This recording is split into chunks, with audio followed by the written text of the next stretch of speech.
Hello students, आप लोगों ने बेसिक कंडीशन ऑफ लर्निंग के बारे में दो दशाएं देखी थी। एक आंतरिक दशा और एक बाह्य दशा।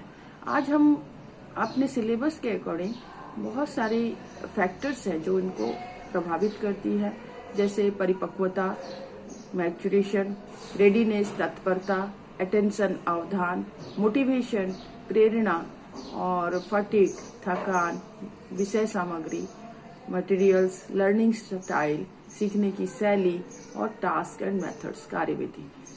किंतु आज हम मैच्योरेशन के बारे में देखेंगे। परिपक्वता कैसे है? अधिगम ऐसी एक प्रक्रिया है जो एक सहजी प्रक्रिया है, प्राणी की एक सहज प्रक्रिया है और जन्म से ही वह कुछ न कुछ सीखता रहता है। अब उसके परिपक्वता उसके सीखने पर कैसे प्रभाव डालता है वो हम देखते हैं। एक शारीरिक रूप से और मानसिक रूप से परिपक्वता वाले छात्र नए पाठ को सीखने में सदैव तत्पर रहते हैं और इच्छुक रहते हैं, अतः वह सीखने में किसी भी प्रकार की कठिनाई का अनुभव नहीं करते। यदि छात्रों में शारीरिक और मानसिक परिपक्वता नहीं है तो सीखने की गति धीमी हो सकती है या समय और शक्ति जो है उसका नाश हो सकता है। हम देखेंगे परिपक्वता का अर्थ क्या है, मीनिंग ऑफ मैच्योरेशन।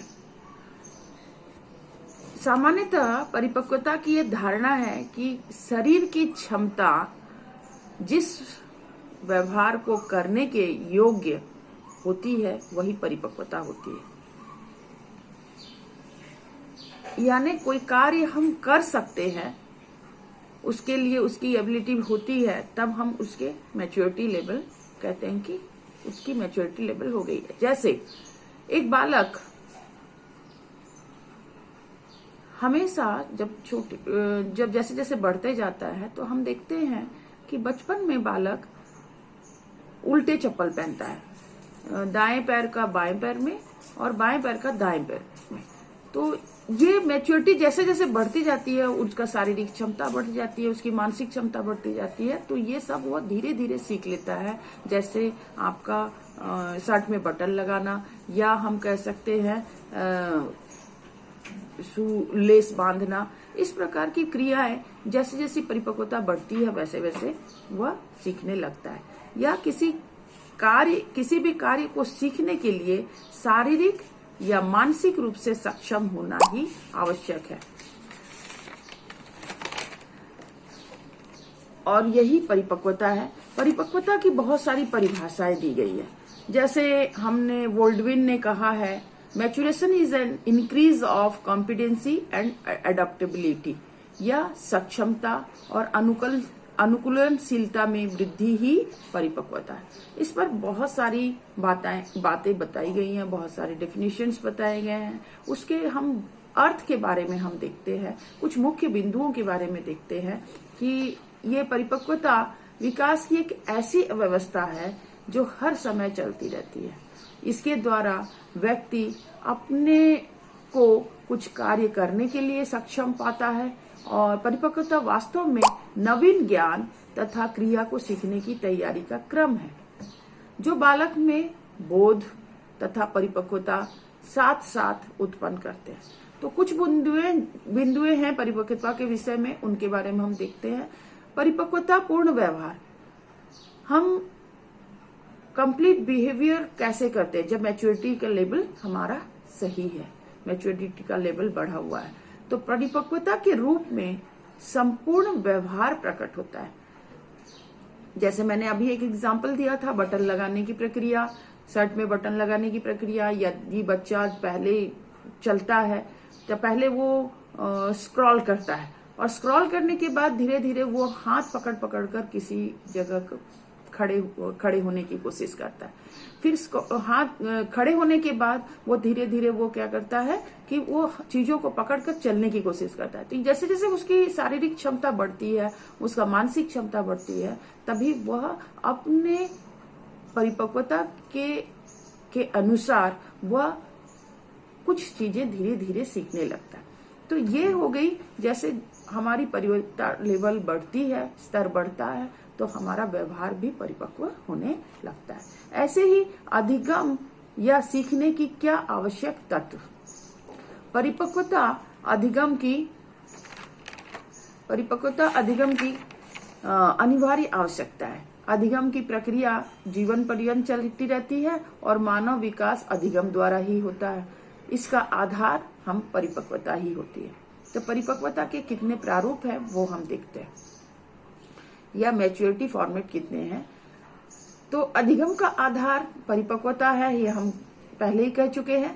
अधिगम की प्रक्रिया, अधिगम को प्रक्रिया माना गया है। इसमें अनेक कारक उत्तरदायी हैं, जैसे अधिग्रहण, एक्विजिशन। अधिग्रहण जो है, जो व्यवहार संशोधन में अत्यंत सहायक होता है। अधिग्रहण के द्वारा ही अधिगम की परिभाषा, स्वरूप एवं प्रकृति को निर्धारित किया जाता है। अधिग्रहण द्वारा विद्यार्थी मानसिक रूप से अधिगम के लिए तैयार होता है। रिटेंशन, हम किसी चीज को ग्रहण तो कर लिए, किंतु हम कितने देर तक उसको धारण करके रख सकते हैं, इसको हम रिटेंशन कहते हैं। यदि हम उसको धारण नहीं कर सकते हैं तो कोई भी गुण जो हमने अधिग्रहण किया है उसे हम अभिव्यक्त नहीं कर सकते, क्योंकि हमारी धारण शक्ति कम है। तो इसलिए जब किसी व्यवहार तथा प्रक्रिया को सीख लेने के पश्चात भी यदि उसकी धारण नहीं होती है तो उस व्यवहार की अभिव्यक्ति का प्रश्न ही नहीं उठता। इसी प्रकार पोटेंशियल, सशक्त प्रत्यास्मरण, रिकॉल, यदि हमने सही तरीके से रिकॉल करना नहीं आया, हमने सीखा, ग्रहण किया, उसके धारण भी किया, पर हमको रिकॉल करने की क्षमता नहीं है, तो जितने भी परिपक्वता का स्तर हो, किंतु व्यवहार का स्तर हमें पता चलता है कि कैसे हमारे पास हमारे रिकॉल करने की क्षमता नहीं है। अब हम लोग देखते हैं एक दूसरा बिंदु, जिसको हम शारीरिक क्षमता कहते हैं, फिजिकल फिटनेस। परिपक्वता अधिगम व्यवहार की अभिवृद्धि शारीरिक क्षमता पर ही निर्भर करती है।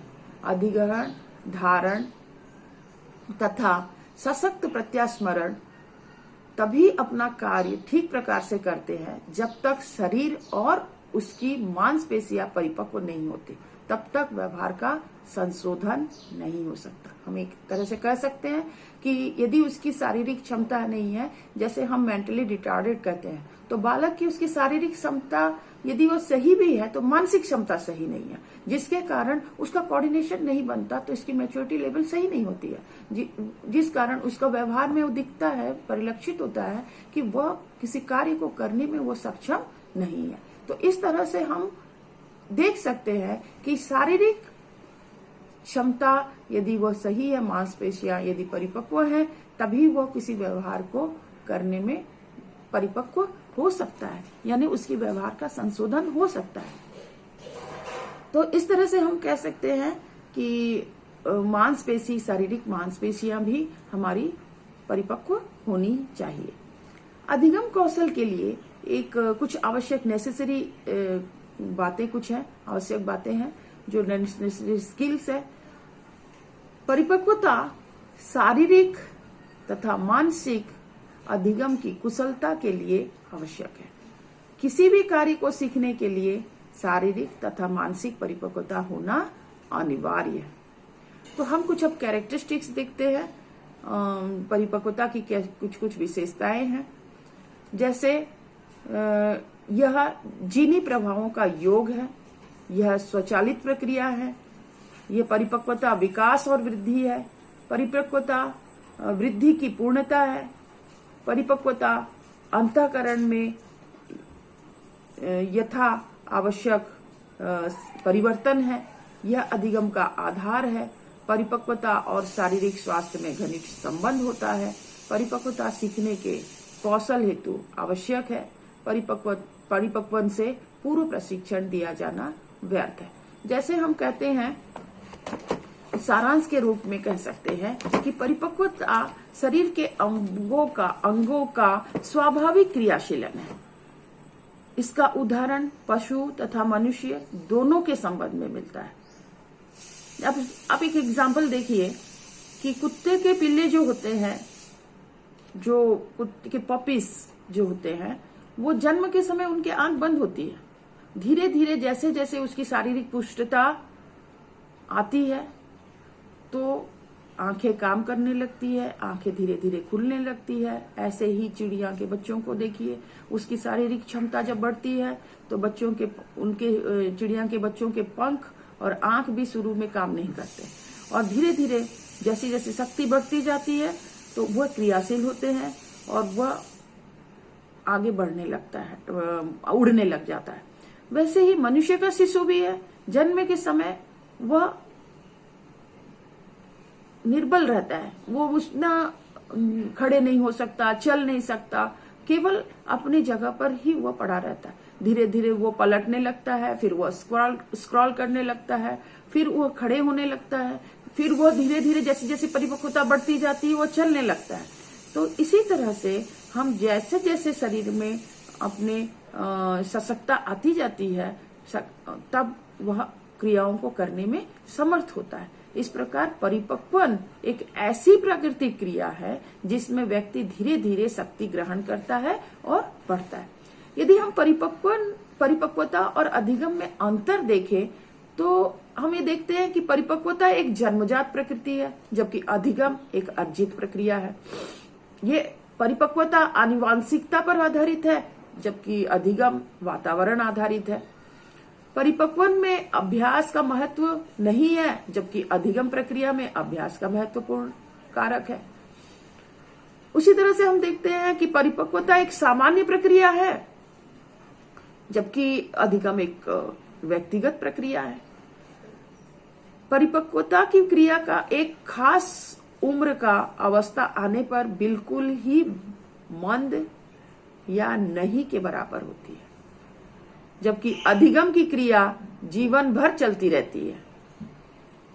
परिपक्वतन से शरीर के आंतरिक तथा बाह्य अंगों का विकास होता है। अधिगम की प्रक्रिया से शरीर के अंगों में कोई परिवर्तन नहीं होता है, जबकि परिपक्वन एक शारीरिक क्रिया है, जबकि अधिगम एक मानसिक और मनोवैज्ञानिक प्रक्रिया है। परिपक्वन की क्रिया सीखने पर निर्भर नहीं होती है, जबकि सीखने की क्रिया परिपक्वन निर्भर होती है।